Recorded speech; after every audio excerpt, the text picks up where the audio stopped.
आज की सत्संग वीडियो का विषय है आत्मा और परमात्मा कौन है।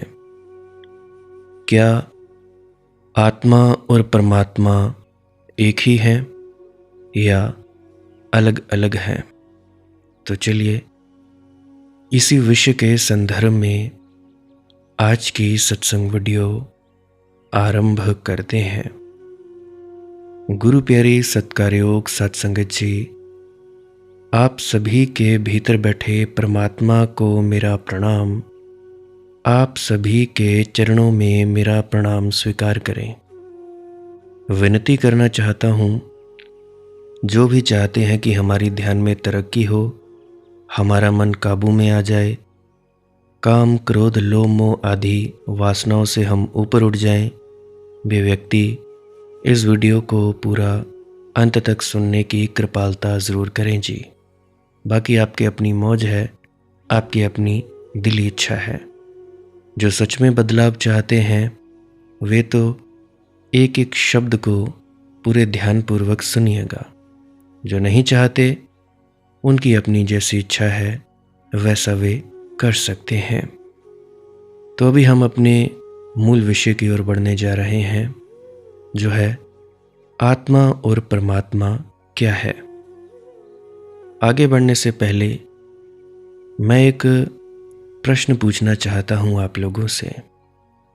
वो ये है, क्या आपने कभी समुद्र की लहरों को ध्यान से देखा है? एक लहर उठती है, दूसरी उससे टकराती है, फिर दोनों मिट जाती हैं। लेकिन क्या सच में वे मिट जाती हैं या वे उसी महासागर में लौट जाती हैं जिससे वे जन्मी थी? जरा सोचिए, गहराई से सोचिए। बहुत से लोगों का यह प्रश्न रहा होगा, अगर शुरुआत में हम सभी परमात्मा के भीतर ही थे तो परमात्मा ने हमें भेजा क्यों? क्यों हमें इतना दुख तकलीफें झेलने के लिए भेजा? क्या परमात्मा इतना निर्दयी है कि उसने पहले हमें यहाँ भेजा, फिर हमें दुख मिला और फिर हमारी इच्छा पैदा हुई कि हमें मुक्ति मिले? तो यह क्यों है? जरा ठहर कर सोचिए कि क्या सच में लहरें मिट जाती हैं या वे उसी महासागर में लौट जाती हैं जिससे वे जन्मी थी? जरा सोचिए, क्या होगा अगर मैं आपसे कहूं कि आप भी उसी महासागर की एक लहर हैं, एक छोटी सी तरंग, एक छोटा सा बीज, लेकिन उस बीज के भीतर छिपा है एक अनंत जंगल। जीवन क्या है? क्या यह सिर्फ जन्म, संघर्ष और मृत्यु की कहानी है, या फिर यह ऊर्जा का एक अनंत सागर है जहां समय के किनारों पर ऊर्जा की लहरें लगातार टकराती रहती हैं? ना कोई शुरुआत, ना कोई अंत, बस एक रहस्यमय मध्य, और उसी मध्य में आप खड़े हैं। लेकिन क्या आपने कभी खुद से पूछा है, मैं आखिर हूं कौन? एक शरीर, एक नाम, एक पहचान, या आत्मा, या परमात्मा, या फिर उस अनंत ऊर्जा की एक लहर जो भूल गई है कि वह स्वयं सागर है? सोचिए, जब एक बीज मिट्टी में गिरता है तो वह मिटता नहीं, वह वृक्ष बनने की यात्रा शुरू करता है। और जब एक लहर उठती है तो उसकी गहराई में एक छिपी हुई आकांक्षा होती है, वो है सागर बनने की आकांक्षा। उसी तरह मनुष्य के भीतर भी एक मौन प्यास है। धन की प्यास नहीं, सम्मान की प्यास नहीं, बल्कि उससे भी गहरी परमात्मा होने की प्यास। लेकिन यहां एक रहस्य है। इस यात्रा में बहुत पड़ाव मिलेंगे। कभी ज्ञान का पड़ाव, कभी शक्ति का पड़ाव, कभी प्रेम का पड़ाव, और हर पड़ाव आपको फुसफुसाकर कहेगा यही मंजिल है, यहीं ठहर जाओ। लेकिन क्या सच में वही मंजिल है, या वे सिर्फ रात्रि विश्राम की जगहें हैं? सदियों से ऋषि मुनि संत एक ही चेतावनी देते आए हैं, रास्ते में कहीं घर मत बना लेना, क्योंकि घर केवल एक ही जगह है, परम आत्मा। और जब तक बीज फूलों में नहीं खिलता, जब तक तरंग सागर में नहीं गिरती, जब तक मनुष्य परमात्मा में नहीं विलीन होता, तब तक तृप्ति संभव नहीं है। लेकिन यहां सबसे बड़ा प्रश्न यह है, अगर हम स्वयं उसी सागर की ऊर्जा हैं, तो फिर हमें अपनी ही अनंतता का स्मरण क्यों नहीं है? अगर हम ही परमात्मा हैं, तो हमें अपने परमात्मा होने की याद क्यों नहीं है? क्या कोई पर्दा है? क्या कोई भूल है? या क्या यह पूरी सृष्टि ही एक गहरा रहस्य है? तो आज के इस वीडियो में हम उस रहस्य के दरवाजे पर दस्तक देने वाले हैं। हम समझने की कोशिश करेंगे, मनुष्य क्यों एक बीज की तरह जन्म लेता है, क्यों उसे वृक्ष बनना ही पड़ता है, और क्यों उसकी अंतिम मंजिल केवल परमात्मा है। लेकिन सावधान, क्योंकि इस यात्रा में जो सत्य सामने आएगा, वह शायद आपके जीवन को हमेशा के लिए बदल दे। और सबसे बड़ा रहस्य तो भी बाकी है। क्या होगा अगर मैं आपको बताऊं कि वह महासागर जिसे आप खोज रहे हैं, वह कहीं बाहर नहीं, बल्कि इसी क्षण आपके भीतर ही लहरा रहा है। लेकिन उसे देखने के लिए एक बहुत बड़ा भ्रम तोड़ना होगा। और वह भ्रम है क्या? यही वह रहस्य है जिसे हम अभी खोलने वाले हैं। अब जरा कल्पना कीजिए, एक विशाल सागर है, अनंत, अथाह, जिसकी कोई सीमा नहीं है। उस सागर में असंख्य लहरें उठती हैं, गिरती हैं, मिटती हैं। हर लहर कुछ क्षणों के लिए आकाश को छूना चाहती है। हर लहर सोचती है, मैं अलग हूं, मैं खास हूं। लेकिन क्या वास्तव में वह अलग है? लहर जितनी ऊंची उठती है, उतना ही उसे अपने अलग होने का अहंकार होने लगता है। और यहीं से शुरू होती है मनुष्य की सबसे बड़ी भूल। क्योंकि जिस क्षण लहर खुद को सागर से अलग मान लेती है, उसी क्षण डर जन्म लेता है। कौन सा डर? मिट जाने का, हार जाने का, मृत्यु का। लेकिन सच क्या है? सच यह है कि लहर कभी मरती ही नहीं। वह सिर्फ अपने रूप को बदलती है और फिर उसी सागर में विलीन हो जाती है जिससे वह आई थी। ठीक उसी तरह मनुष्य भी ऊर्जा की एक तरंग है। शरीर बदल सकता है, नाम बदल सकता है, पर जो ऊर्जा आपको जीवित रखती है वह अनंत है। यही कारण है कि मनुष्य के भीतर हमेशा एक बेचैनी रहती है। कभी आपने महसूस किया है, सब होने के बाद भी कहीं ना कहीं एक खालीपन रह जाता है। धन मिल जाता है, संबंध मिल जाते हैं, सम्मान भी मिल जाता है, लेकिन फिर भी भीतर से कोई धीमी आवाज पूछती रहती है, बस इतना ही। क्योंकि मनुष्य का हृदय जानता है, वह केवल एक छोटी लहर बनने के लिए पैदा नहीं हुआ। उसके भीतर छिपा है पूरा सागर बनने का सपना। इसीलिए मनुष्य खोजता रहता है, कभी शक्ति में, कभी प्रेम में, कभी ज्ञान में, कभी ध्यान में। लेकिन इस खोज में एक बड़ा खतरा भी है। रास्ते में कई सुंदर पड़ाव आते हैं, ऐसे पड़ाव जहां रुक जाना बहुत आसान है। ज्ञान का थोड़ा सा अनुभव मिल जाए तो मन कहता है मैं जान गया। ध्यान में थोड़ी शांति मिल जाए तो मन कहता है बस यही है। लोगों का सम्मान मिलने लगे तो अहंकार कहता है मैं पहुंच गया। लेकिन यही वे जगहें हैं जहां अधिकतर लोग भटक जाते हैं। वे पड़ाव को ही मंजिल समझ बैठते हैं और फिर पूरी जिंदगी उसी छोटे से ठिकाने में बिताते रहते हैं। संतों ने इसलिए कहा है, रास्ते में कहीं घर मत बना लेना, क्योंकि रास्ता चाहे कितना भी सुंदर क्यों न लगे, वह घर नहीं है। घर तो केवल वही है जहां लहर सागर में गिर जाती है और बीज वृक्ष बनकर फूलों में खिल जाता है, और यही मनुष्य की असली यात्रा है। लेकिन यहां एक और गहरा रहस्य छिपा है। बीज को वृक्ष बनने के लिए क्या करना पड़ता है? उसे मिट्टी में गिरना पड़ता है, उसे अंधेरे में रहना पड़ता है, उसे अपने पुराने रूप को तोड़ना पड़ता है। बीज अगर सुरक्षित रहना चाहे तो वह कभी वृक्ष नहीं बन सकता। उसे टूटना पड़ेगा, विखरना पड़ेगा, मिटना पड़ेगा, और तभी उसके भीतर से अंकुर फूटेगा। यही नियम मनुष्य की चेतना पर भी लागू होता है। जब तक अहंकार का बीज सुरक्षित है, तब तक परमात्मा का वृक्ष नहीं उग सकता। यही कारण है कि आध्यात्मिक मार्ग आसान नहीं है। यूं तो आसान से आसान है, यूं तो मुश्किल से मुश्किल भी है, परंतु इतना भी मुश्किल नहीं कि कोई चलना ना चाहे।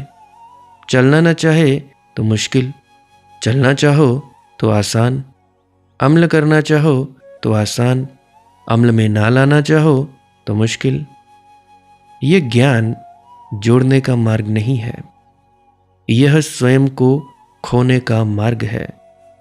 और यही वह जगह है जहां सबसे अधिक लोग डर जाते हैं, क्योंकि मन पूछता है, अगर मैं ही नहीं रहा तो फिर बचेगा क्या?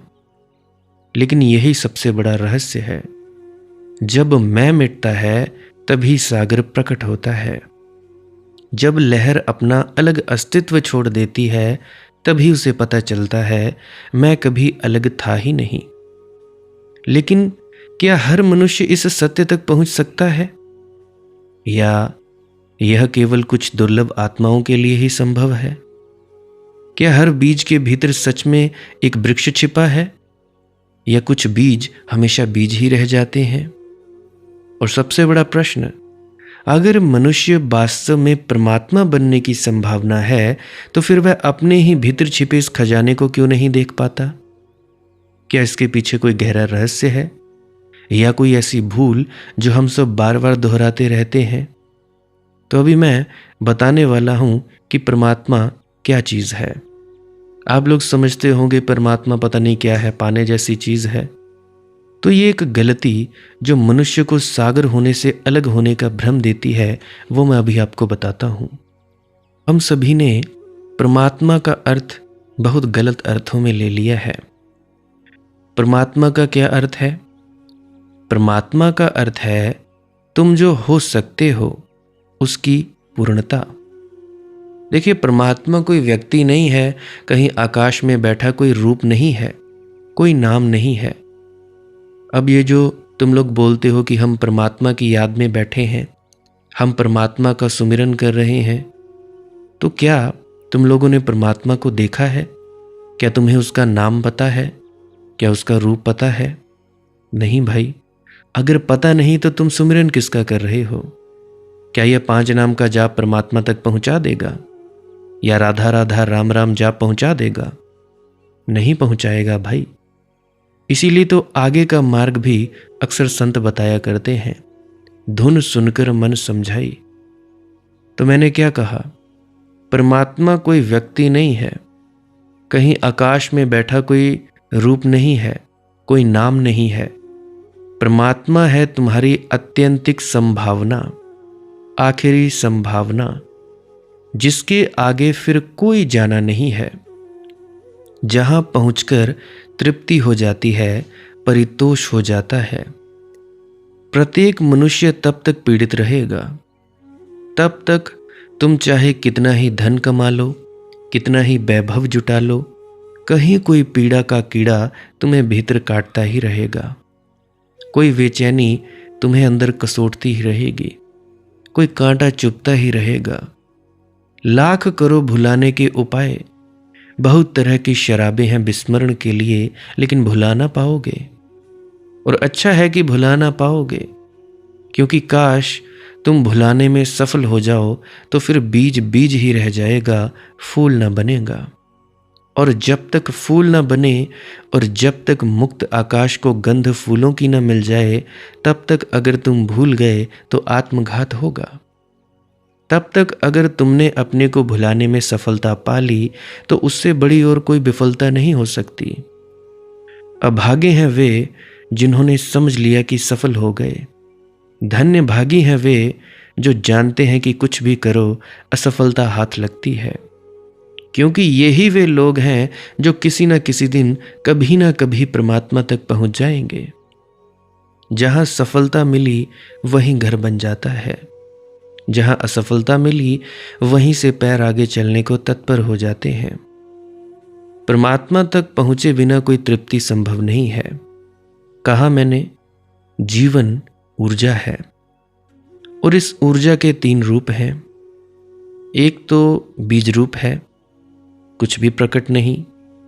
फिर वृक्ष रूप है, सब कुछ प्रकट हो गया है लेकिन प्राण अप्रकट है। फिर फूल रूप है, फिर प्राणी भी प्रकट हुआ। फिर वह अनूठी अपूर्व गंध भी आ गई, पंखुड़ियां खिल गईं और खुले आकाश के साथ मिलन हो गया, अनंत के साथ एकता हो गई। साधारणतः बीज का अर्थ है कामना, वृक्ष का अर्थ है प्रेम और फूल का अर्थ है भक्ति। जब तक तुम बीज में हो तब तक काम वासना में रहोगे। जब तुम वृक्ष बनोगे तब तुम्हारे जीवन में प्रेम का अवतरण होगा और जब तुम फूल बनोगे तब भक्ति परम शिखर है, वह आखिरी बात है। अब इस बात को थोड़ा समझ लो। तुम शरीर हो, तुम उसके पार भी कुछ हो जिसका तुम्हें पता नहीं है। शरीर तो बहुत स्थूल है, उसका पता चल जाता है। उसके लिए किसी बुद्धिमत्ता की जरूरत नहीं है। शरीर तो वजन रखता है, उसका बोध हो जाता है। उसके लिए किसी ध्यान की जरूरत नहीं है। मन की भी थोड़ी झलक तुम्हें मिल जाती है, क्योंकि मन सूक्ष्म और स्थूल के मध्य में है, शरीर से भी जुड़ा है, आत्मा से भी जुड़ा है। शरीर की तरफ से थोड़ी सी खबरें मन की मिल जाती हैं, क्योंकि एक धागा शरीर के तट से जुड़ा है। लेकिन आत्मा की तुम्हें कोई खबर नहीं मिलती। आत्मा कोरा शब्द मालूम होता है। आत्मा शब्द सुनने से ही तुम्हारे भीतर कोई घूंगर नहीं बजते। आत्मा शब्द सुनने से ही बेचैनी सी होती है। शब्द बेबूझ है। भाषा कोश का अर्थ तो पता है, जीवन के कोश का कुछ अर्थ पता नहीं। तो शरीर के साथ जुड़ी है काम वासना। काम वासना स्थूल है। शरीर शरीर को मांगता है। काम वासना का अर्थ, शरीर अपने से विपरीत शरीर को मांगता है, क्योंकि एक किनारा अधूरा है, दूसरे किनारे की चाह पैदा होती है। पुरुष स्त्री को मांगता है, स्त्री पुरुष को मांगती है, ताकि जीवन की सरिता बीच में बह सके, 2 किनारे जुड़ जाएं। पुरुष अकेला है, स्त्री अकेली है। शरीर के तल पर शरीर की मांग है, शरीर से मिलन की आकांक्षा है। क्षण भर का मिलन हो भी जाता है। क्षण भर को शरीर शरीर में डूब जाते हैं और खो भी जाते हैं, लेकिन बस क्षण भर को। उससे पीड़ा मिटती नहीं, गहन हो जाती है। उस मिलन के बाद बड़ा गहरा विषाद हो जाता है, क्योंकि मिलन के बाद गहरा बिछोह होता है। मिलता कुछ भी नहीं, ऐसा लगता है उल्टा खो गया। शरीर का मिलन क्षण भर को ही हो सकता है। स्थूल एक दूसरे में विलीन नहीं हो सकते। स्थूल की सीमा है। स्थूल अपनी सीमा को छोड़ नहीं सकता, अन्यथा स्थूल न रह जाएगा। अब बर्फ के 2 टुकड़ों को तुम मिलाने की कोशिश करो, मुश्किल होगी, लेकिन वे ही पिघल जाएं जल होकर, बिल्कुल मिल जाते हैं। फिर कोई अड़चन नहीं होती। सीमा खो गई, मिलन सुलभ हो गया। शरीर बर्फ की तरह है, जमा हुआ, ठोस। ऊर्जा वही है, पिघल जाए तो मन बनता है। मन जल की तरह है, सीमा तो है लेकिन तरल सीमा है, ठोस नहीं। तुम मन को कैसा भी ढालो ढल जाता है, शरीर को कैसा भी ढालो तो ना ढलेगा। मन को कैसा भी ढालो ढल जाएगा। हिंदू के घर में बच्चा पैदा हो, मुसलमान के घर में रख दो, मुसलमान हो जाएगा। शरीर नहीं होगा, मन हो जाएगा। शरीर तो बाप की ही झलक देगा, माँ की ही झलक देगा। शरीर की खबर तो वहीं जुड़ी रहेगी जहां से शरीर आया है, लेकिन मन मुसलमान का हो जाएगा। बच्चे को याद भी ना रहेगी कि वह कभी हिंदू था। हिंदू होने के पहले ही मन इसके पहले की ढलता मुसलमान हो गया। मुसलमान बाद में चाहे तो हिंदू हो जाए, ईसाई हो जाए, आस्तिक नास्तिक हो जाए, नास्तिक आस्तिक हो जाए, मन में कुछ अड़चन नहीं है। मन तरल है, मन प्रतिपल बदलता रहता है, उसकी तरलता अनूठी है। काम वासना है शरीर जैसी और शरीर की, प्रेम है मन जैसा और मन का। प्रेम की मांग शरीर की मांग से ऊपर है। प्रेम कहता है दूसरे का मन मिल जाए। प्रेम करने वाला वैश्य के द्वार पर न जाएगा, ये बात ही बेहूदी मालूम पड़ेगी। ये बात ही संभव नहीं है, ये सोच भी बेहुदा मालूम पड़ेगा। लेकिन कामवासना से भरा व्यक्ति वैश्य के घर चला जाएगा। शरीर की ही मांग है। दिल्ली में जीवी रोड है और भी पता नहीं कितने वैश्यालय हैं, जगह जगह हैं, वहां पे चला जाएगा। तो शरीर खरीदा जा सकता है, मन खरीदा नहीं जा सकता। शरीर जड़ है, मन थोड़ा थोड़ा चेतन है, इसलिए इतना नीचे नहीं उतरा जा सकता कि खरीद और बेच की जा सके। मन प्रेम मांगता है। कोई जो अपना सर्वस्व देने को तैयार हो बिना किसी शर्त के। मन अपने को किसी को दे देना चाहता है, वे शर्त लुटा देना चाहता है। मन की मांग प्रेम की है। जब दो मन मिलते हैं तो जो रस पैदा होता है उसका नाम प्रेम है। जब दो शरीर मिलते हैं तो जो रस पैदा होता है उसका नाम काम है। फिर मन के भी पार तुम्हारा अस्तित्व है, आत्मा का। आत्मा ऐसे है जैसे पानी भाप बनकर आकाश में उड़ गया। पानी ही है, लेकिन अब तरल सीमा भी ना रही, अब कोई सीमा ना रही। आकाश में फैलना हो गया, अदृश्य हो जाती है भाप, थोड़ी दूर तक दिखाई पड़ती है, फिर खो जाती है। तो आत्मा अदृश्य है, भाप जैसी। आत्मा की तलाश किसकी है? शरीर मांगता है शरीर को, मन मांगता है मन को, आत्मा मांगती है आत्मा को। शरीर और शरीर के मिलने से जो रस पैदा होता है क्षण भंगुर, उसका नाम है काम। मन और मन के मिलन से जो रस पैदा होता है थोड़ा ज्यादा स्थायी, जीवन भर चल सकता है। आकांक्षा तो मन की होती है कि जीवन के पार भी चलेगा।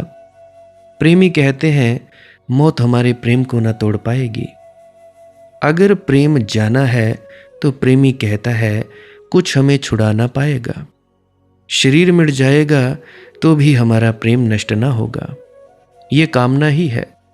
लेकिन मन थोड़ी ज्यादा दूरगामी है, शरीर से उसकी सीमा थोड़ी बड़ी है। फिर आत्मा है, शाश्वत की मांग है उसकी, उससे कम पर उसकी तृप्ति नहीं। क्षण भंगुर को भी क्या चाहना। अंधेरी रात में क्षण भर को बिजली चमकती है, फिर अंधेरा और अंधेरा हो जाता है। दुख ही बेहतर है। दुख की दुनिया में क्षण भर को सुख का फूल खिलता है, दुख और दूभर हो जाता है, फिर झेलना और मुश्किल हो जाता है। आत्मा मन के प्रेम को भी नहीं मांगती, क्योंकि मन तरल है। आज किसी से प्रेम किया, कल किसी और के प्रेम में पड़ सकता है। मन का कोई बहुत भरोसा नहीं है।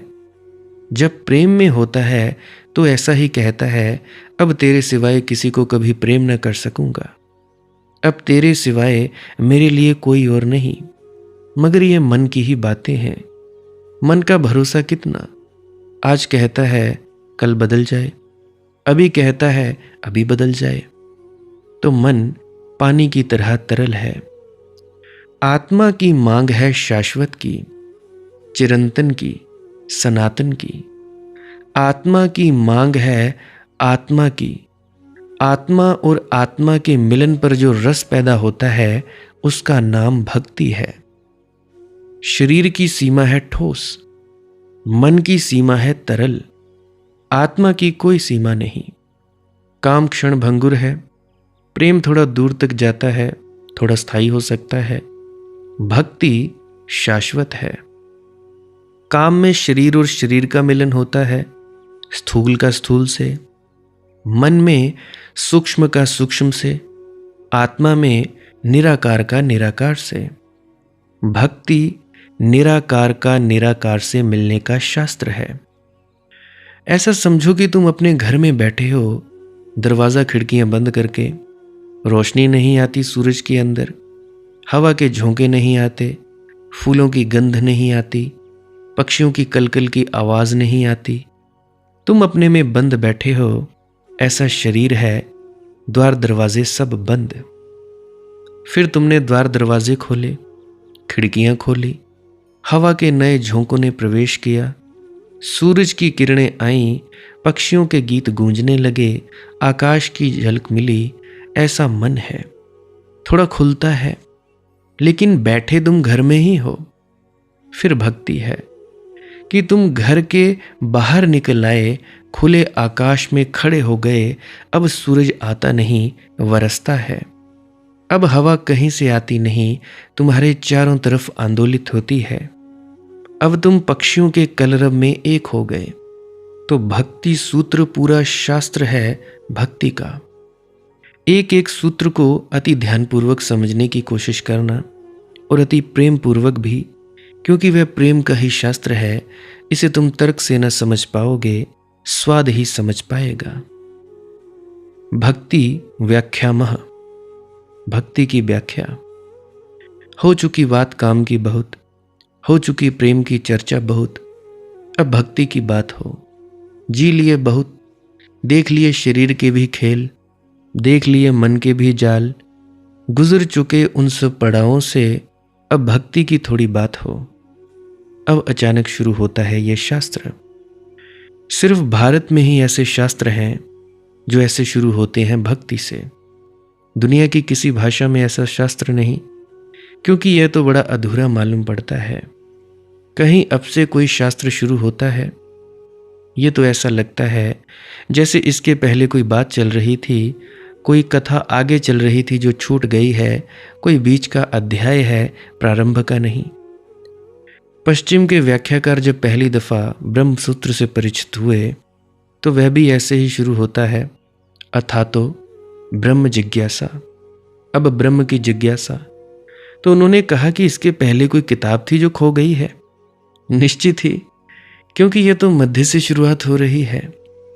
नहीं, कोई किताब खो नहीं गई है, ये शुरुआत ही है। ये जीवन की किताब का आखिरी अध्याय है। शास्त्र शुरू ही हो रहा है, मगर जीवन की किताब का आखिरी अध्याय है। ये उनके लिए नहीं है जो अभी शरीर की वासना में पड़े हों, वे इसे ना समझ पाएंगे। अभी देर है, अभी फल पकेगा, अभी उनके गिरने का समय नहीं आया। यह उनके लिए नहीं है जो अभी प्रेम की कविता में डूबे हैं और उसको ही जिन्होंने आखिरी समझा है। उन दो को छोड़ने के लिए अथातो। तो शुरू में ही शास्त्र कह देता है कि कौन है अधिकारी। ये अधिकारी की व्याख्या है अथातो। ये कहता है कि अगर चूक गए हो काम वासना से, भर गया हो मन, तो अन्यथा अभी थोड़ी देर और भटको, क्योंकि भटके बिना कोई अनुभव नहीं है। अगर अभी प्रेम में रस आता है तो क्षमा करो, अभी इस मंदिर में प्रवेश न हो सकेगा। अभी तुम किसी और ही प्रतिमा के पुजारी हो, अभी परमात्मा की प्यास नहीं जगी। अभी तुम या तो बीज हो या वृक्ष हो, अभी फूल होने का समय नहीं आया। तो ये जीवन की पाठशाला में जिनका आखिरी अध्याय करीब आ गया, इसका यह मतलब नहीं कि यह बूढ़ों के लिए है, जैसा वेस्टर्न कंट्रीज के लोग गलत समझते हैं। उन्होंने समझा कि यह बूढ़ों के लिए है। नहीं, प्रौढ़ के लिए है, बूढ़ों के लिए नहीं है। प्रौढ़ कोई कभी भी हो सकता है। एक छोटा बच्चा प्रौढ़ हो सकता है। प्रगाढ़ बुद्धिमत्ता चाहिए, और नहीं तो बूढ़े भी बचकाने रह जाते हैं। कोई बूढ़े होने से थोड़ा ही पक जाता है। धूप में पक जाने से बाल कोई वृद्ध नहीं हो जाता। बूढ़े के मन में भी यही कामनाएं चलती रहती हैं, वही वासनाएं चलती रहती हैं। तो उसके लिए भी नहीं है ये शास्त्र। कुछ बुजुर्ग आ जाते हैं, कहते जी 60-70 साल की उम्र हो गई, अब भी काम वासना सताती है।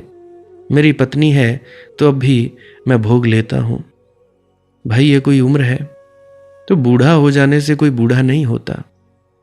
और कोई जवान भी भर जवानी में जाग जाता है, अभी जबकि सोने के दिन थे तब जाग जाता है। कभी कोई बच्चा भी अचानक बीज से छलांग लेता है और फूल हो जाता है। कोई शंकराचार्य छोटी उम्र में, बड़ी छोटी उम्र में। उम्र का कोई सवाल नहीं है, बोध का सवाल है। मुझे भी पहली झलक दूसरी कक्षा में था तब मिली थी। अथा तो अब भक्ति की व्याख्या करते हैं। व्याख्या करते हैं, परिभाषा नहीं। परिभाषा हो नहीं सकती। कुछ चीजें हैं जिनका वर्णन हो सकता है, व्याख्या हो सकती है, परिभाषा नहीं हो सकती। जैसे कि तुमने कोई स्वाद पाया और तुम किसी दूसरे को समझाने लगे जिसके जीवन में अभी वैसा स्वाद नहीं आया, लेकिन स्वाद को समझने की उत्सुकता आई है, रस जगा है, जिज्ञासा बनी है। तुम क्या करोगे? तुम वर्णन करोगे। तुम्हें जो स्वाद मिला है उसका तुम वर्णन करोगे, कैसा मिला। तुम कुछ प्रतीक चुनोगे जिससे तुम बात कर रहे हो, उसकी भाषा में कुछ संकेत दिए जा सकें। उसके अनुभव से तुम अपना अनुभव जोड़ने की कोशिश करोगे। तो व्याख्या का अर्थ होता है तुम्हें जिन्हें अनुभव है उसने अपने अनुभव को जोड़ने की चेष्टा, जो तैयार तो है मंदिर के प्रवेश में, लेकिन अभी मंदिर में प्रवेश नहीं हुआ है। उन्हें मंदिर की खबर देनी है। मंदिर के भीतर क्या घट रहा है, मंदिर के भीतर कैसा अनुभव हुआ है, थोड़ा सा स्वाद उनके लिए लाना है। क्या करेंगे? परिभाषा करेंगे, व्याख्या करेंगे। परिभाषा नहीं हो सकती। परिभाषा तो उनके बीच हो सकती है जो दोनों ही जानने वाले हैं। परिभाषा संक्षिप्त होती है। परिभाषा तो 1-2 वचनों में, वाक्यों में पूरी हो जाती है, लेकिन व्याख्या थोड़ी लंबी होती है। और व्याख्या से सिर्फ हम दृश्य देते हैं, झलक देते हैं। वह बिल्कुल ठीक नहीं होती व्याख्या, क्योंकि ठीक हो नहीं सकती। थोड़ी थोड़ी ठीक होती है, थोड़ी थोड़ी गलत होती है। क्योंकि ज्ञानी जब अज्ञानी से बात करता है तो अज्ञानी की भाषा में करता है। परिभाषा तो बिल्कुल ठीक होती है, व्याख्या बिल्कुल ठीक नहीं होती, हो नहीं सकती। जब संत बोलेंगे उनसे जिनके जीवन में संतत्व नहीं है, तो अगर संत अपनी ही भाषा का उपयोग करें तो परिभाषा होगी। अगर संत उनकी भाषा का उपयोग करें जिनसे बोल रहे हैं तो व्याख्या होगी। इसीलिए पहले ही कह देता हूं, अथातो भक्ति व्याख्या। अब हम भक्ति की व्याख्या करते हैं। वह ईश्वर के प्रति परम प्रेम रूपा है। भक्ति की पहली व्याख्या का सूत्र वह ईश्वर के प्रति परम प्रेम रूपा है। मैंने तुम्हें कहा, ऊर्जा का एक रूप है काम, ऊर्जा का दूसरा रूप है प्रेम, ऊर्जा का तीसरा रूप है भक्ति। भक्ति और काम के बीच में प्रेम है। प्रेम का एक हाथ काम से जुड़ा है, प्रेम का दूसरा हाथ भक्ति से जुड़ा है। अगर काम वासना की व्याख्या करनी हो तो भी प्रेम से ही करनी होगी। यह दोनों का मध्य बिंदु है। प्रेम दोनों का संतुलन है।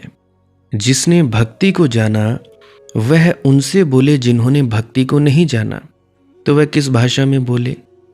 प्रेम के अतिरिक्त और कोई भाषा नहीं बचती। काम में तो बोला नहीं जा सकता, क्योंकि काम एक छोर है, भक्ति दूसरा छोर है। भक्ति तो काम के करीब करीब विपरीत है। तो अगर काम से कहना हो तो इतना ही कहा जा सकता है कि जो कामना नहीं है वह भक्ति। लेकिन इससे कुछ हल ना होगा, निषेध हो जाएगा।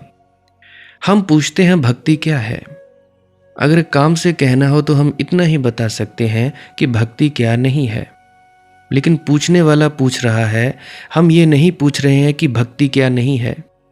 पत्थर नहीं है, वृक्ष नहीं है, पक्षी नहीं है, माना भक्ति क्या है? तो कहां से शुरू करें? परम प्रेम रूपा है। प्रेम से शुरुआत करनी पड़ेगी, लेकिन प्रेम में एक शर्त लगाई है, परम प्रेम रूप। परम प्रेम रूपा का अर्थ है ऋण काम। अगर सिर्फ प्रेम रूपा कहते तो फिर भक्ति में और प्रेम में कोई फर्क न रह जाता। फिर तो प्रेम ही भक्ति हो जाती, फिर तीसरे की कोई जरूरत ना होती। काम और प्रेम दो काफी थे विभाजन के लिए। नहीं, प्रेम में थोड़ा सा काम शेष रहता है, भक्ति में उतना भी काम शेष नहीं रह जाता। 1% होगा प्रेम, 99% केवल कामना है, केवल वासना है। लेकिन वह 1% प्रेम काम को भी एक सुंदर प्रतिमा बना देता है, काम को भी एक भाव भंगिमा दे देता है, काम की व्यर्थता को ढांक लेता है और सार्थकता की थोड़ी सी झलक दे देता है। काम वासना में भी प्रेम का थोड़ा सा अंश है और प्रेम में भी काम वासना का थोड़ा सा अंश है। दोनों जुड़े हैं, इसलिए प्रेम भी पूरा प्रेम नहीं है, कुछ उसमें अभी भी विजातीय है। प्रेम में भी थोड़ी काम वासना है। इसे हम ऐसा समझें कि कामी काम वासना में रहता है, काम वासना में पड़ने के कारण थोड़े से प्रेम का आविर्भाव हो जाता है। प्रेमी प्रेम में डूबता है, प्रेम में डूबने के कारण काम वासना आ जाती है। दोनों में बड़ा फर्क है, लेकिन तालमेल भी है। कामी काम के कारण प्रेम करने लगता है, प्रेमी प्रेम के कारण काम में उतरता है। दोनों में मौलिक अंतर है, क्योंकि प्रेमी का काम बड़ा मधुर और प्रीतिकर हो जाएगा, कामी का प्रेम भी गंदा होगा, उसके प्रेम में भी बदबू होगी। लेकिन दोनों एक दूसरे में घुले मिले हैं। परम प्रेम रूपा है भक्ति। परम प्रेम रूपा का अर्थ हुआ प्रेम खालिस सोना बचा। 14 कैरेट नहीं, 18 कैरेट नहीं, खालिस। उसमें एक भी कैरेट काम वासना का ना रहा। शुद्धतम प्रेम हो गया तो भक्ति। क्योंकि तुम प्रेम को शायद थोड़ा सा जानते हो, इसलिए प्रेम के आधार पर भक्ति को समझाया जा रहा है। तुम प्रेम की थोड़ी सी भाषा जानते हो, वह भी पूरी नहीं जानते, कहीं सपने में झलक मिली है, कहीं टटोलते टटोलते हाथ पड़ गया है, कहीं से कोई थोड़ी पहचान आ गई है, संयोगिक रही होगी। लेकिन तुम्हें थोड़ा सा स्वाद है, जैसे कि पीतल पीला है और सोना तुमने नहीं देखा, तो हम पीतल से सोने को समझाते हैं, कहते हैं ऐसा है पीला, पर और शुद्ध ज्योतिर्मय सूर्य की किरण जैसा चमकता हुआ। कुछ प्रतीक खोजते हैं।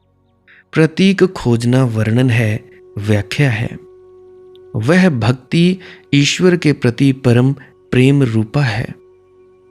तो यहाँ पे जो सूत्र का अनुवाद है, वह भक्ति ईश्वर के प्रति परम प्रेम रूपा है, पर संस्कृत में बात कुछ और है।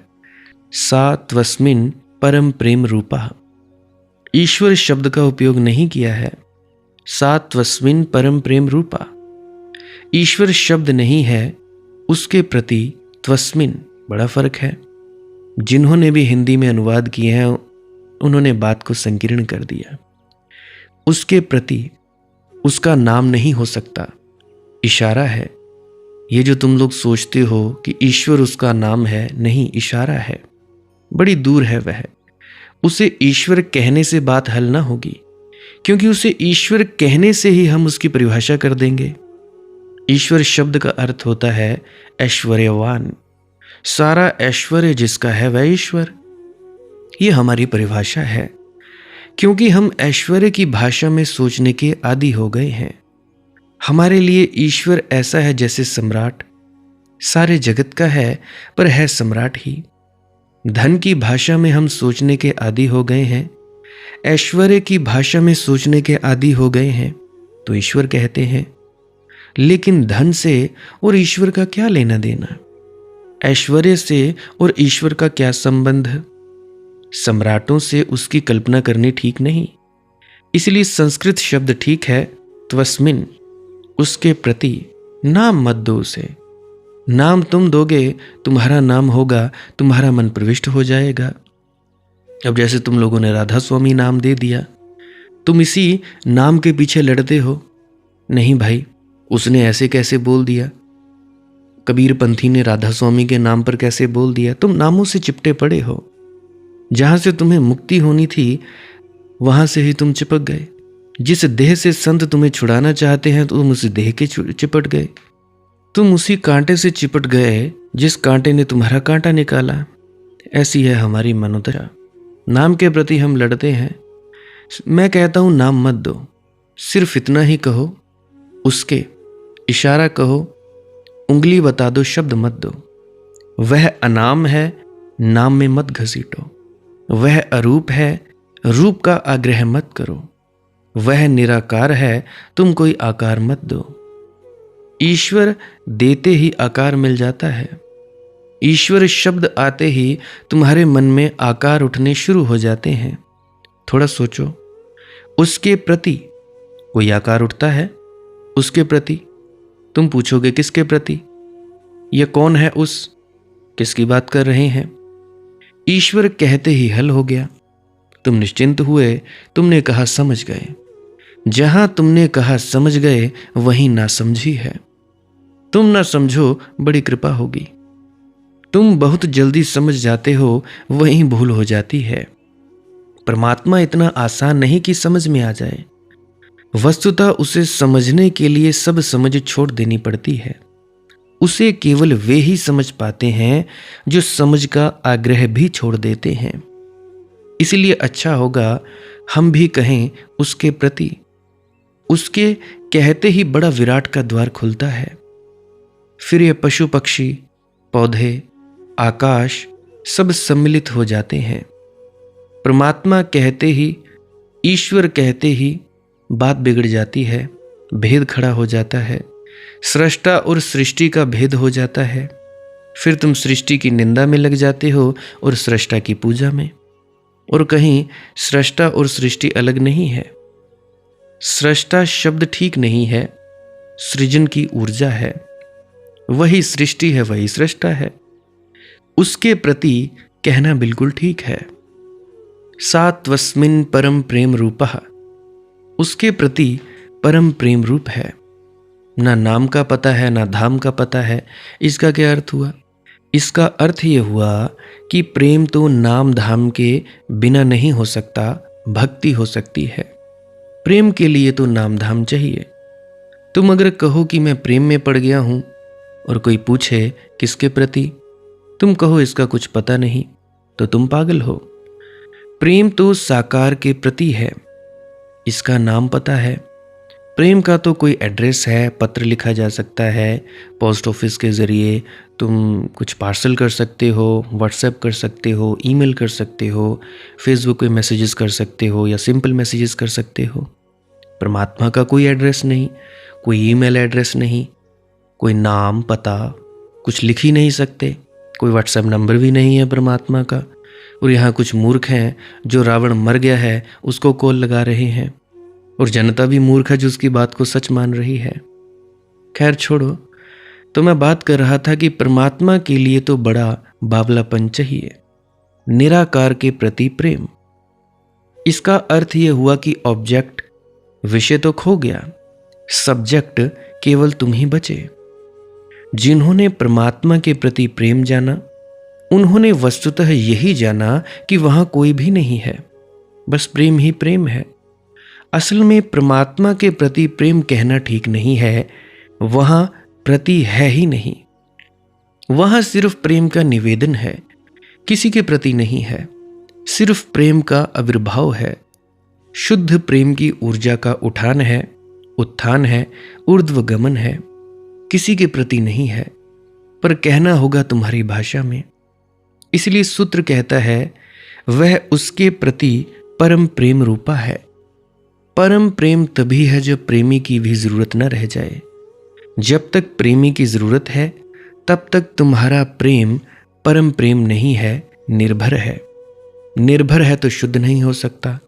जिससे तुम प्रेम करोगे, चाहे तुम गुरु के देह से ही करोगे, वह तुम्हारे प्रेम को रंग देगा। जिसको तुम प्रेम करोगे वह तुम्हारे प्रेम को ढंग देगा, तो परम नहीं हो सकता, पूर्ण हो ही नहीं सकता, वो प्रेम शुद्ध हो ही नहीं सकता। ऐसा समझो कि जब भी सोने का आभूषण बनाओगे तो शुद्ध न रह जाएगा, कुछ ना कुछ मिलाना पड़ेगा, क्योंकि शुद्ध सोना इतना नाजुक है उसके आभूषण नहीं बनते, उसमें कुछ मिलाना ही पड़ेगा, विजातीय। कुछ तांबा मिलाओ, कुछ और मिलाओ, वह 18 कैरेट रह जाएगा, 20 कैरेट होगा, 22 कैरेट होगा, लेकिन शुद्ध नहीं हो सकता, 24 कैरेट नहीं हो सकता। ऐसा समझो कि भक्ति के जब तुम आभूषण बनाते हो तो प्रेम हो जाता है, और जब तुम प्रेम के आभूषणों को पिघला लेते हो और शुद्ध कर लेते हो तब भक्ति हो जाती है। लेकिन जब तुम प्रेम के आभूषण पिघलाते हो तो प्रेमी भी पिघल जाता है। तुम जिसे प्रेम करते थे वह बचता नहीं, तुम भी नहीं बचते, प्रेम ही बचता है। वे दोनों गए, वह द्वैत गया, और जब प्रेम ही बचता है तब प्रेम शुद्ध है। ना मैं ना तू, दोनों खो गए। जलालुद्दीन रूमी जी की एक बड़ी प्रसिद्ध कविता है। कविता यह है कि एक प्रेमी अपनी प्रेयसी के द्वार पर दस्तक देता है। भीतर से आवाज आती है, कौन है? प्रेमी कहता है, मैं हूं तेरा प्रेमी, पहचाना नहीं? मेरे पाँव की आवाज क्या तुझे भूल गई?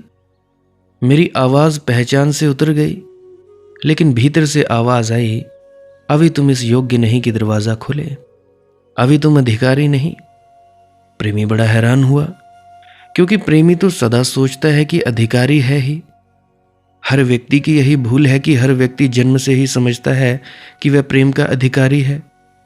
इसलिए प्रेम को कोई सीखता ही नहीं, बिना सीखे ही प्रेम करने लगते हैं, और इसीलिए फिर प्रेम में इतनी भूलें होती हैं और प्रेम में इतना उपद्रव होता है, सारा जीवन बर्बाद हो जाता है।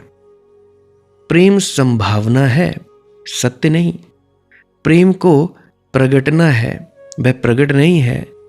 प्रेम कोई मिली हुई संपदा नहीं है, खोजनी है, सृजन करना है उसका।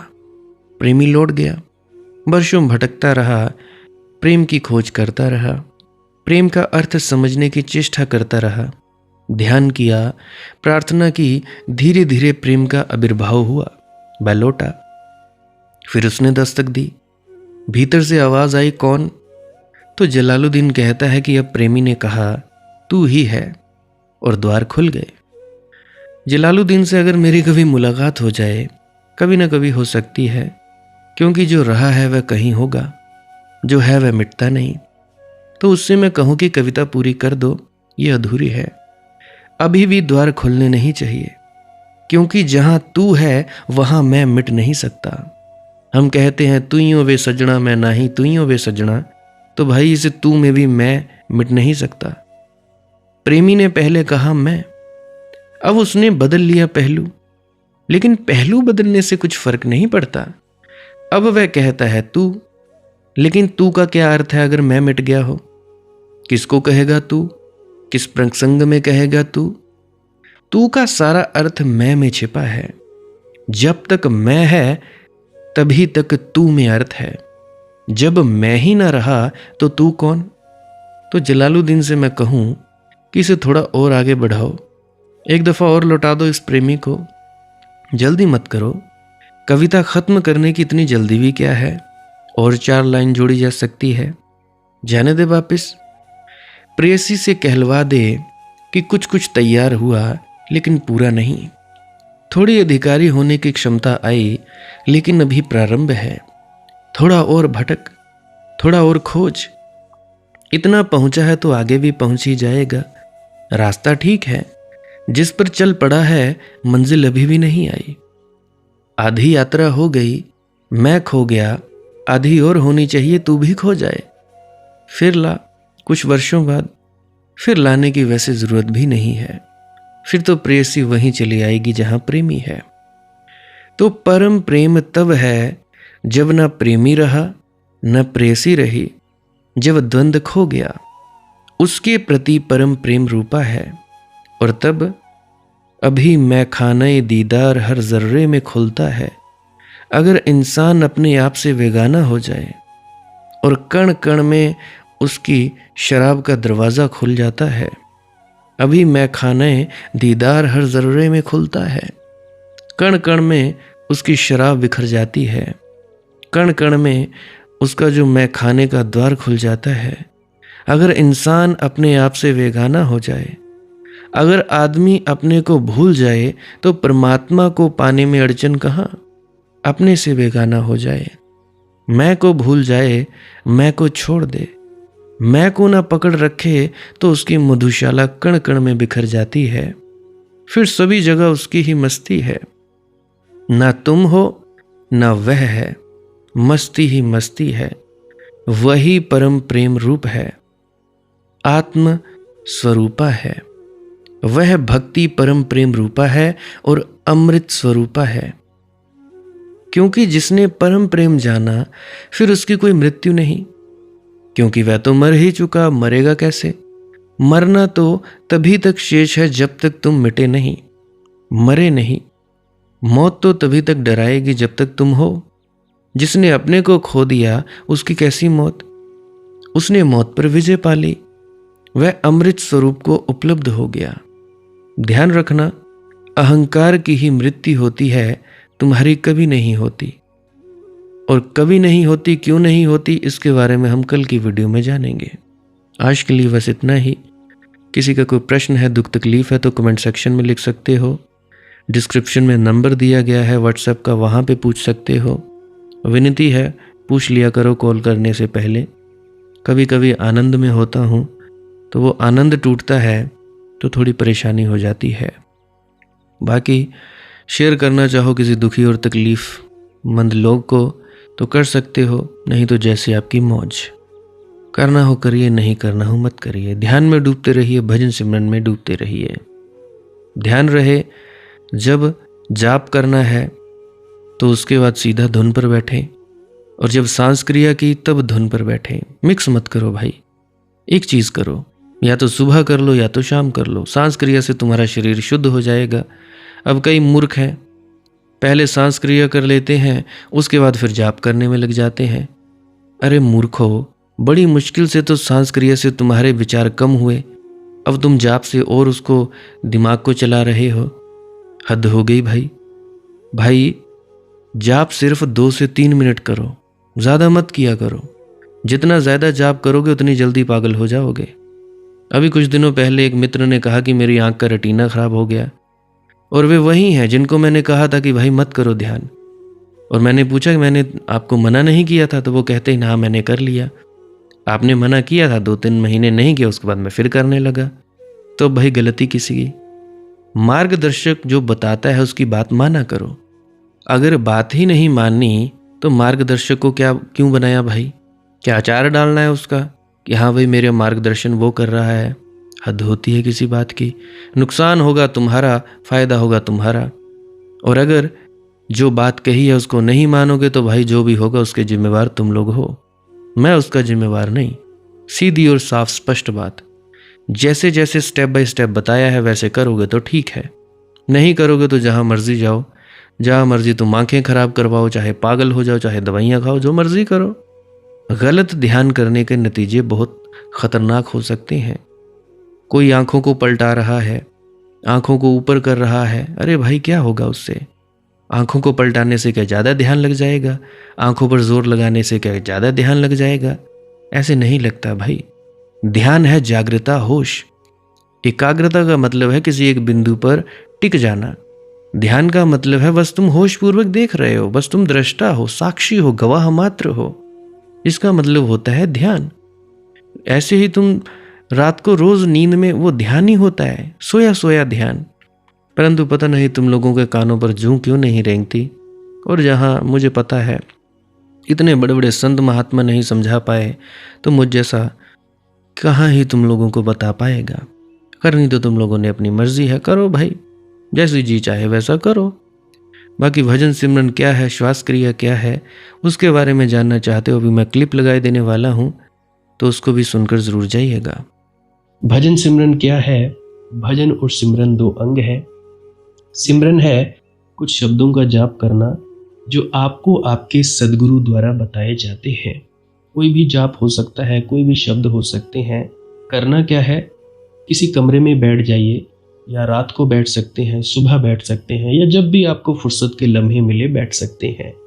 तो जब बैठें तो शरीर को बिना हिलाए डुलाए बैठना है। जो बैठ नहीं सकता तो वो लेट जाए, जो चौकड़ी नहीं मार सकता वो टांगे सीधी कर ले। कोशिश ये रहनी चाहिए कि ज़्यादा से ज़्यादा वक्त शरीर को बिना हिलाए डुलाए बैठा जाए। उसके बाद अपने शब्दों का जाप शुरू कर दे। आंख बंद रखें, आंखों पर ज़्यादा जोर नहीं लगाना है, कोई कष्ट नहीं देना है, नहीं तो सर में दर्द होगा और फिर आप लोगों को परेशानी हो सकती है। तो आपने क्या करना है? चुपचाप शांत होकर बैठे रहना है, शब्दों का जाप शुरू कर देना है। जितनी देर भी आप करना चाहो, आधा घंटा, पौना घंटा, 10 मिनट, 15 मिनट, या जितनी भी आपको आपके सदगुरु द्वारा दिया गया निर्देश है, जितना निर्देश है उसका पालन कीजिए। और उसके बाद दूसरा स्टेप करना बड़ा ही ज़्यादा ज़रूरी है। वो क्या है? वो उसी अवस्था में बैठे रहें या आसन भी बदल सकते हैं। ये जो शब्दों का जाप होता है ये एकाग्रता के लिए होता है, ताकि मन की एकाग्रता आ जाए। और जब मन की एकाग्रता आ जाए फिर दूसरा कदम क्या है? धुन सुनने के लिए बैठना। चुपचाप बैठे रहें, आंख बंद है, शब्दों का जाप बंद कर देना है। और अगर कोई भी आपके गुरु महाराज है, उनको आप स्मरण कर रहे थे, याद कर रहे थे, आंखों के सामने शक्ल ला रहे थे, तो उसको लाना बंद कर दीजिए। शब्द धुन सुन रही है तो सुनते रहिए, आंख बंद करके अंधेरे में ही टिके रहें। टिके रहना है और ये इच्छा नहीं करनी है कि कुछ दिखे, कहीं पहुंचा जाए, परमात्मा को पाना है, ये करना है, वो करना है। याद रखें, ना कुछ समझना है, ना कुछ देखना है। ऐसे ही अज्ञानी होकर इसी अंधेरे में पड़े रहें। इसी अंधेरे में पड़े रहना है बस। उसके बाद जो होगा सो होगा। और अगर कोई अनुभव हो भी गया तो इससे ये नहीं कि अगली बार फिर से कामना करनी है कि ये वैसे ही हो। कामना ही सबसे बड़ी अड़चन है, इच्छा ही सबसे बड़ी अड़चन है, किसी चीज की तृष्णा करना ही सबसे बड़ी अड़चन है, मांग ही वासना है। अगर परमात्मा चाहिए तो कुछ नहीं मांगना है, चुपचाप बस बैठो, अपने आराम में बैठो, अपने विश्राम में बैठो। धीरे धीरे धीरे वो होगा जो होना चाहिए। अगर मैं ज़्यादा बोलूँगा तो आप लोग फिर से उसकी कल्पना कर लोगे कि जी ऐसा होता है, खंड ब्रह्मांड ऐसे होते हैं, चांद तारे दिखेंगे, फलाना ठिकाना। तो मैं ऐसा नहीं कहूँगा। मैं बस इतना कहूँगा, जो कुछ दिखता है, कुछ भी दिख जाए, वो मन है, वो माया है। जो नहीं दिखता वही आत्मा है, वही आत्मा में होना है। अब जैसा कि तुम लोग इसी अंधेरे में टिके रहोगे, टिके रहोगे, टिके रहोगे, तो कुछ दिनों के बाद या महीनों के बाद एक प्रकाश आएगा। वो प्रकाश पूरे शरीर में फैलता जाएगा और धीरे धीरे तुम इस प्रकाश के सहारे अपने आप में स्थित होगे। अब देखो, इस प्रकाश को देखने वाले भी तुम हो और इस शब्द धुन को सुनने वाले भी तुम हो। अब जो ये शब्द धुन को सुनता है और प्रकाश को देखता है, ये तुम हो। तो अपने आप में स्थित होना है, अपने आप को जानना ही सच्चा आत्मज्ञान है। खुद को जानना, खुद को जान लिया, मालिक को फिर जान जाओगे। तो इतनी सी प्रक्रिया है। और आगे आप श्वास क्रिया भी कर सकते हो। ये मुझे बताई गई थी विजय शर्मा जी द्वारा। वो एक उच्च कोटि के संत हैं, तो उन्होंने मुझे बताई। अब मेरा फर्ज बनता है कि आप सभी को बताऊं। वैसे तो मैं रोज रोज बताता हूं, फिर भी आज फिर से बता रहा हूं। श्वास क्रिया क्या है? नाक से सांस लेना है, मुंह से छोड़ना है। लंबा सांस लेना है नाक से और मुंह से छोड़ देना है। 15 मिनट करें, 20 मिनट करें, आधा पौना घंटा, जितनी देर भी आप कर सकते हो करें। करने के बाद करना कुछ नहीं है, चुपचाप आंख बंद करके बैठ जाना है। लेट सकते हो तो लेट सकते हैं, वो आपकी अपनी इच्छा है। नींद आ जाए तो सो जाना है, शरीर को कष्ट नहीं देना है। अगर सर घूमे घूमने देना है, अगर आपका शरीर कांपे तो कांपने देना है। उसकी आपने दिक्कत, परेशानी और चिंता नहीं लेनी है, ये सब होता ही है। और मरने से डर लगे तब भी नहीं डरना है, ये होता ही है। क्या कहा मैंने, 15 से 20 मिनट कर सकते हैं, उसके बाद चुपचाप बैठें और अपने भीतर अपने आप उतर जाओगे। ठीक है जी। प्रेग्नेंट लेडीज़ बिल्कुल ना करें, जिनको दिल की बीमारी है या गोलियां वगैरह खाते हैं वो भी बिल्कुल ना करें, और बाकी सब कर सकते हैं। जिनको नींद नहीं आती वो अवश्य करें, और जिनको थोड़ा डिप्रेशन रहता है वो भी अवश्य करें, और जिनके बच्चे थोड़े पढ़ाई में कमज़ोर हैं वो भी ज़रूर करें। बाकी आपकी मौज है, करना हो करिए, नहीं तो आपकी अपनी अपनी इच्छा है। और ध्यान दें, जब सिमरन करें तो उसके बाद सीधा भजन पे बैठें, और जब ये श्वास क्रिया करें तो उसके बाद सीधा भजन के लिए बैठें। अलग अलग प्रक्रियाएं हैं, एकाग्रता के लिए है श्वास क्रिया और एकाग्रता के लिए ही है भजन सिमरन। सिमरन भी एकाग्रता के लिए और श्वास क्रिया भी एकाग्रता के लिए। ठीक है, मिक्स नहीं करना है, अलग अलग करिए। अगर श्वास क्रिया करी तो उसके बाद सीधा धुन सुनने पर बैठें। अगर सिमरन के शब्दों का जाप किया उसके बाद फिर से धुन सुनने पर बैठें। बाकी आपकी अपनी मौज है, जो आपको रुचे वो कर सकते हो। अगर धुन सुनने लगे तो धुन सुनने पर ही डायरेक्ट बैठा जाए, परंतु श्वास क्रिया मत छोड़ना, क्योंकि श्वास क्रिया करने से शारीरिक, मानसिक और आध्यात्मिक लाभ मिलता है। बाकी आप कीजिए, आपकी मौज है। राधा स्वामी जी।